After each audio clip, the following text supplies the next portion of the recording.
What's up guys, welcome to Civic Minded. Today we are going to be doing a bit of a fun mod. We're going to upgrade the washer fluid reservoir in my US car to the one used in the Canadian 9th gen Civic. There are a few different reasons you could be doing this. First, the Canadian model washer fluid reservoir is much bigger. It's 4.5 liters compared to the 2.5 you get in the US model. And it'll also allow you to run a fluid level sensor in your fluid reservoir, so you'll actually get a light on the dash when it's low, which is really handy, really fancy. One of the things I really think that Honda should have on more of their vehicles. I shot this video under the assumption that I would be able to eventually get this light on the dash, but it looks like it's going to be quite tricky. Watch till the end to find out why, but for now you'll at least be able to get the bigger 4.5 liter tank, which could be really beneficial if you live in an area with a lot of snow. But yeah, that's what we're going to be doing. This is a new Canadian washer fluid reservoir I got from a Toronto store.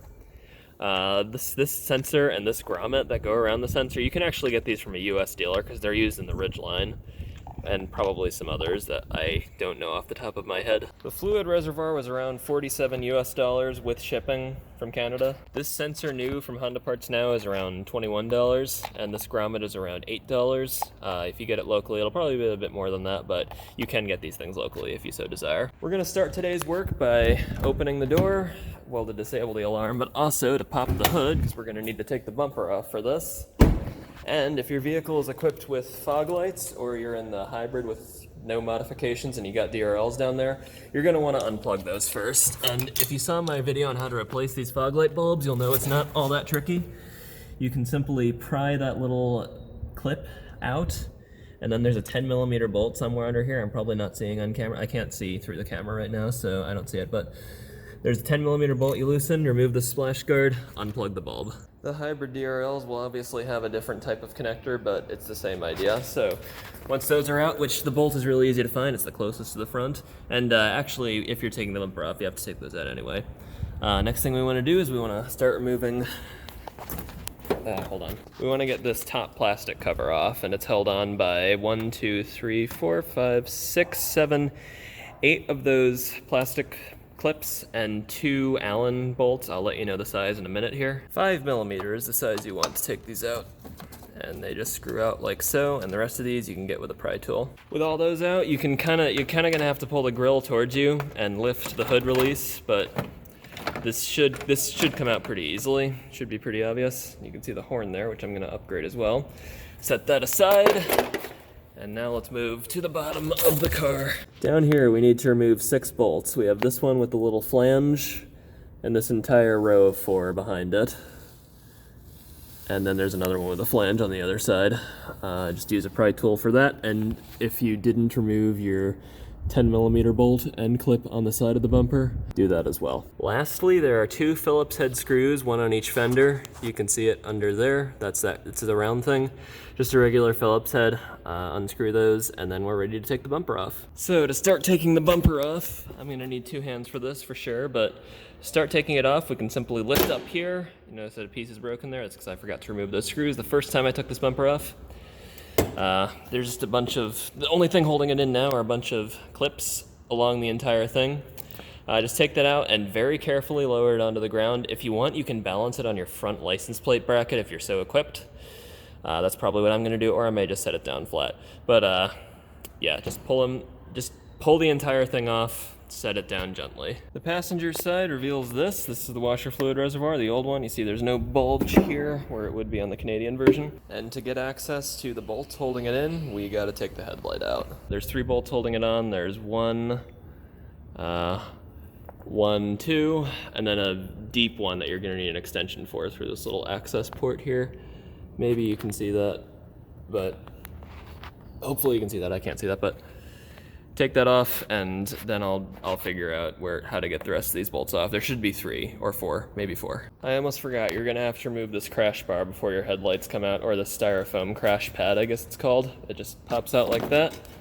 And once you've got those 3 bolts undone, you can just lift up on your headlight like that. Oh, unplug it first.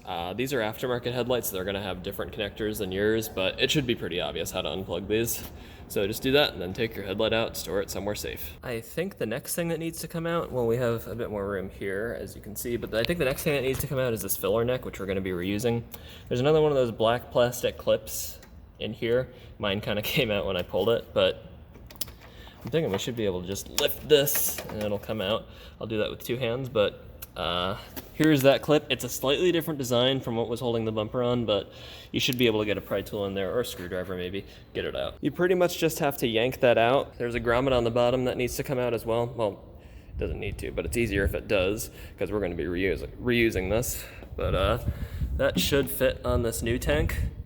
And now we have quite a bit more room to get the old tank out. I will show you how to do that. There are a total of 3 bolts holding this reservoir in. 2 of them are very easy to get to. This one, okay, pausing again, I realize I failed to point out an airbag crash sensor on the front bumper right there, where the arrow is pointing.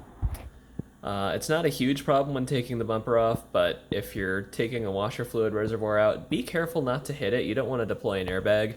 In fact, I would probably recommend something I didn't do in this video, and that is disconnect the battery before attempting this. So yeah, just don't hit that sensor, don't set off your airbag. And there's one back there. Yep, you see the hole for it. Those are very easy to get. There is one behind the filler neck that's going to require a universal extension. Let me go get one and we'll see how that goes. I'll tell you how to get it out. Universal joint extension. That's what you want to get this last one off. Oh, and put a tarp down just in case any fluid starts leaking out. Alright, so next step appears to be unplugging the pump that washes your windshield, or sprays the washer fluid rather. That's this clip right here. Shouldn't be too bad. I think I just need to squeeze it. I'll let you know. That's how you do it. You just squeeze. Let me turn this towards you. See that little tab there? You just squeeze that, pull it out, it comes out. And now I'm gonna try to disconnect the washer fluid hose. Oh, we also need to remove a few of these. I don't think that's the only one, but I'll do that and I'll let you know. All right, so that hose you can simply remove with your hands. You are gonna start leaking washer fluid once you do that, so make sure your tarp is ready. One more thing, make sure this thing is ready to take out as soon as you remove that hose. There's a wiring harness somewhere there it is. You gotta take that off first. I'll let you know if I find any more, but that should come off with just the pliers. And that's that. Note that the tube that the washer fluid goes through is held in by these little clips here. We're just gonna let this drain into this bucket. Now let's see if we can find the wiring harness for this little level sensor. I probably could have drained this from the top as well, but I'm just dumb. So this is almost empty. You can see I'm actually a little low. That's all the fluid that came out. But more importantly, there's no wire in here for the sensor. But that's okay, because we'll still get a bigger tank out of this. But for now, let's finish this up and get the bigger tank in, so we can do that wiring later. So we do need to get the pump out of the old tank if we're reusing it. That'll let more fluid out. To do that, I believe we can just pull on it. Every gasket I've worked with so far in this project has been just pulling and whoa, and letting it pull and pulling it out. I'll tell you if that's the case here. That is indeed how it comes out. So now we can get started on moving it into the new tank, which I'll set up here. It should go in that little hole there. Face up. I'll need 2 hands for that. Easier strategy is to get the grommet in first and then push the pump in. Next we need to put the sensor in, regardless of whether we've got wiring for it or not, because as you can see there's a hole there, it's gonna leak, so I don't know what the best orientation for this is. I'm going to go with the sensor's connector facing towards the pump, just so when we get this wiring harness, or when we get this wiring installed, we actually can plug it in. Same strategy, get the grommet in first and then get the sensor in, just like that. Just give it a wiggle, make sure it's secure so it won't leak. And now installation should be reverse of removal on this side, yes. Make sure you can, that's interesting.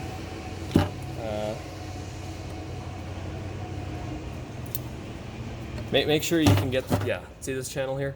Make sure the hose goes into that channel. It looks like it'll be easier on this tank actually. And indeed it is. So you'll see down there, let me get the light on. You'll see down there that I replugged the electrical connector and the hose. I would recommend at this point that you put that universal the bolt that required the universal joint.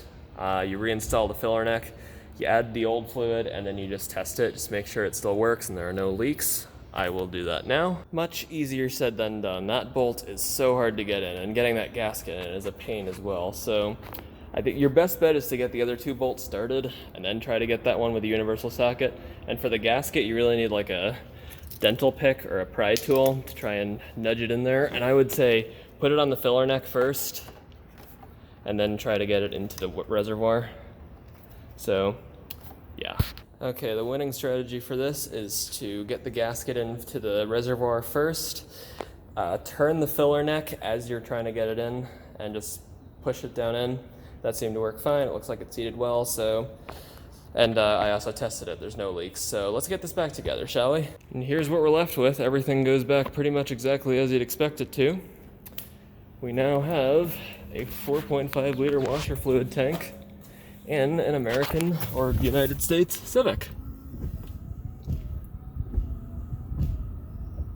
Yeah.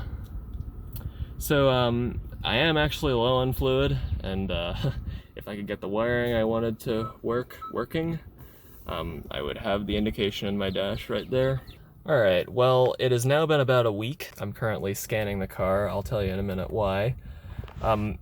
So as I mentioned, there was no harness in the bumper or behind the bumper for that fluid level sensor that we wanted to hook up.